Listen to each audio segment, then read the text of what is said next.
បាទសួស្តីគ្នាយើងទាំងអស់គ្នាសម្រាប់វីដេអូនេះយើងនិយាយតាក់ទងជាមួយនឹងការប្រើប្រាស់ tool បន្តិចតាក់ទងជាមួយនឹងការតឡើងគឺតាក់ទងមួយការតឡើង tool ផងគឺក្តាប់នេះអញ្ចឹងទីមួយយើងធ្វើការ download file វាណារបស់វាសិនមកបន្ទាប់មកយើងធ្វើការពលាវាណាយើង extract file កុំ extract here ដោយសារវាមានតែមួយ file ទេពេលដែលយើង extract here ចេញមកវា file ញ៉ៃពេញហ្នឹងហើយវា load ពេញហ្នឹងហើយដោយសារតែខ្ញុំពលាវាដាក់តែមួយ file អញ្ចឹងយើងយក extract file ទៅ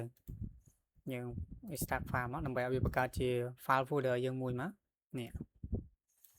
អញ្ចឹងបន្ទាប់ពីយើងធ្វើការពលាហើយយើងចូលមកតើទៅមួយ folder នេះយើងយកទៅដាក់ក្នុងតារាយណាមួយក៏បានយើងខាត់វាដាក់តារាយ C តារាយ D ឬក៏តារាយណាមួយដែលយើងទុកស្រួលបើប្រើការថ្ងៃក្រោយអញ្ចឹងណាកុំឲ្យពិបាកយើងដាក់នៅទីតាំងណាក៏បានដែរចឹងឥឡូវខ្ញុំគ្រាន់តែឧទាហរណ៍ថាខ្ញុំដាក់លើ desktop សិនមកអញ្ចឹងទីមួយយើងចូលទៅកាន់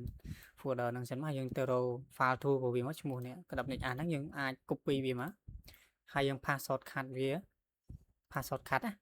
ដើម្បីយកមកប្រើលើ desktop របស់យើងងាយស្រួលយើងពេលដែលបើកប្រើថ្ងៃក្រោយទៅវាស្រួលអញ្ចឹងយើងធ្វើការបើកវាសិនមក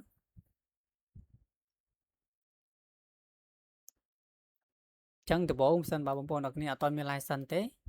វានឹងឲ្យទៅការដាក់ license សិនណាអញ្ចឹងធ្វើការ copy នេះ server address នេះផ្ញើឲ្យខ្ញុំមកហើយប្រាប់ឈ្មោះកម្មវិធីដែលយើងប្រើមកនេះឧទាហរណ៍ឈ្មោះកម្មវិធីរបស់យើងក្តាប់នេះអញ្ចឹងដាក់ license key server address របស់វាហើយជាមួយនឹងឈ្មោះកម្មវិធីមកចាំខ្ញុំឲ្យ key address យកទៅប្រើវិញណាអញ្ចឹងជាដំបូងខ្ញុំនិយាយតទៅមួយការនេះដាក់តទៅជាមួយនឹង path សិនអញ្ចឹងយើងធ្វើការរើស path សិនមកទីមួយគឺ path របស់ LD របស់យើងនៅទីតាំងណាឧទាហរណ៍ឥឡូវយើងមាន LD យ៉ាងមួយមកឧទាហរណ៍ឥឡូវខ្ញុំបើក LDCM ហ្នឹងអញ្ចឹងយើងគ្រាន់តែមកស្ដាំមកស្ដាំលើ LD ហ្នឹងមកឬក៏យើងអាចទៅរកទីតាំងនៃ folder របស់ LD យើងទៅឡើងនៅណាយើងចូលទៅក្នុងទៅឥឡូវឧទាហរណ៍ថាខ្ញុំមាន shortcut របស់វានៅលើ desktop ស្រាប់អញ្ចឹងវាងាយទេយើងគ្រាន់មកស្ដាំមកហើយយើងយក open file location មកអញ្ចឹងវាមកដល់ទីតាំងហ្នឹងហើយអញ្ចឹងយើង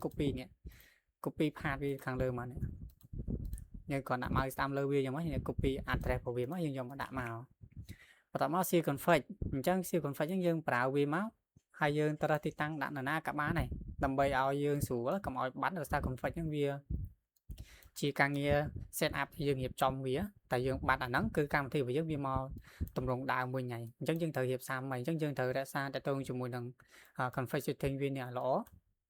ចាឥឡូវឧទាហរណ៍ខ្ញុំទុកនៅក្នុង desktop សិនតោះដើម្បីឧទាហរណ៍ហើយខ្ញុំដាក់ថា file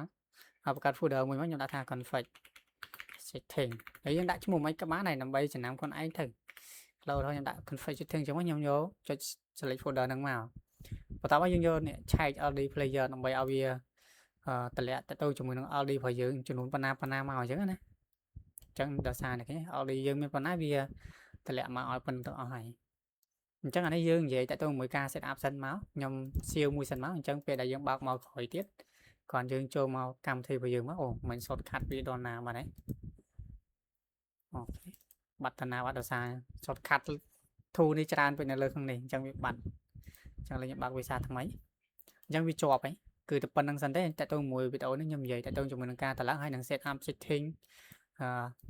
កន្លែងទីតាំង LD ហើយនឹងតទៅជាមួយនឹងការរក្សាទុកតទៅជាមួយនឹង setting របស់វាកុំឲ្យវានេះ setting គឺវាសំដៅទៅលើការងារដែលយើងរៀបចំទាំងអស់នេះទៅលើ LD instance មួយហ្នឹងទៅមុខងារណាមួយដែលយើងរើសណា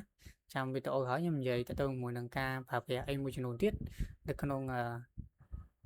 កម្មវិធីរបស់យើងអញ្ចឹងវីដេអូនេះខ្ញុំមានតែប៉ុណ្្នឹងសិន